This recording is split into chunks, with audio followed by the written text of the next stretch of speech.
مشیر خزانہ شوکت ترین نے کہا ہے کہ ہمارے پاس سب کے بلز، بینک اکاؤنٹس، گاڑیوں، سفری معلومات، رہائش گاہوں وغیرہ کی تفصیلات آ گئی ہیں۔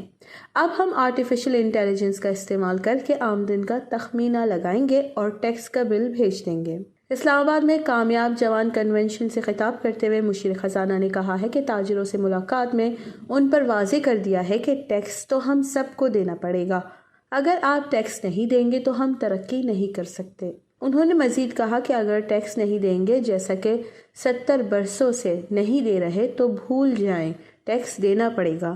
البتہ اس میں federal board of revenue FBR کی ہراسانی ختم کر کے سہولت فراہم کی جائے گی۔ شوکت ترین کا کہنا تھا کہ سیلف اسسمنٹ ہے، آپ خود اپنے ریٹرنز بھریں، آپ کو کوئی تنگ نہیں کرے گا۔ اگر کوئی اختلاف ہوا تو تھرڈ پارٹی آڈٹ ہوگا، FBR والے آڈٹ بھی نہیں کریں گے۔ انہوں نے مزید کہا کہ تاجروں کی زندگی سے FBR کو نکال دیا گیا ہے، لیکن اس کا مقصد یہ نہیں کہ آپ ٹیکس نہ دیں۔ ان کا کہنا تھا کہ تاجروں نے شکایت کی کہ FBR اور نادرا کا ڈیٹا شیئر ہونا شروع ہو گیا ہے۔ یہ بالکل ٹھیک بات ہے اور اس کی وجہ یہ ہے کہ لوگ ٹیکس ادا نہیں کر رہے۔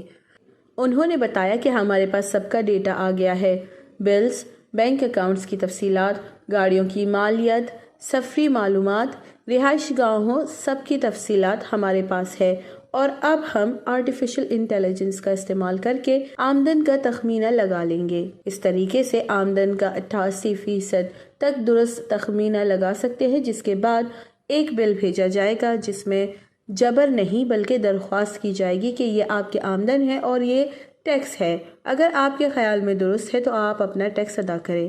مشیر خزانہ نے کہا کہ یہ کام ہم کریں گے کیونکہ یہ ہمارا حق ہے، ریاست کا حق ٹیکس لینا ہے، اور اگر آپ کا خیال ہے کہ ہم یہ نہیں کریں گے تو بھول جائیں، لیکن آپ کے ساتھ مشاورت کریں گے۔ انہوں نے بتایا کہ اگر تاجروں کو کوئی تنگ کر رہے ہیں یا مشینوں میں اعداد و شمار درست نہیں تو آپ کی سہولت فراہم کی جائے گی۔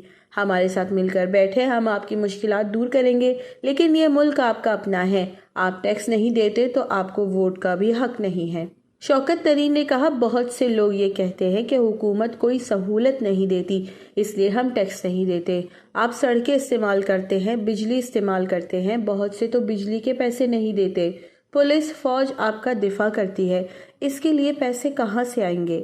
انہوں نے کہا کہ یہ بھول جائیں کہ ٹیکس نہیں ہوگا، البتہ اسے آسان بنایا جائے گا اور 2 ٹیکس ہوں گے، ایک انکم ٹیکس اور دوسرا GST۔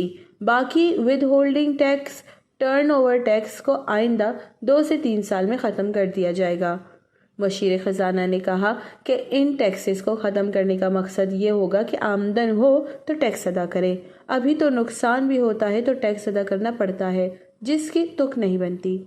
انہوں نے کہا کہ ہم مشاورت کریں گے، پاکستان کو آگے بڑھانا ہے تو سب کو اپنا حصہ ڈالنا ہے۔ ہم کوشش کریں گے کہ آپ کو تکلیف نہ ہو، لیکن آپ کو بھی اس بات کو مد نظر رکھنا ہوگا کہ ترقی کرنے کے لیے GDP کے 9% ٹیکس شرح نہیں ہو سکتی، بلکہ کم از کم 20% ہونی چاہیے۔ انہوں نے کہا کہ بزنس میں بڑی صنعتوں کو بآسانی قرضے مل جاتے ہیں، لیکن اب ہمیں چھوٹے اور متوسط کاروباروں کو قرضوں کی آسانی سے فراہمی پر زور دینا ہوگا، کیونکہ دنیا بھر میں SMEs معیشت کی ریڑھ کی ہڈی ہوتی ہے۔ ان کا کہنا تھا کہ 60 کی دہائی میں ہم چوتھی بڑی معاشی قوت تھے اور آج ہم 25ویں نمبر پر بھی نہیں ہیں۔ ہمیں یہ کھویا ہوا عروج واپس لے کر آنا ہے تاکہ ہم کسی اور پر انحصار نہ کریں، خاص کر بین الاقوامی اداروں سے انحصار ختم کرنا ہوگا۔ وش نیوز، اسلام آباد۔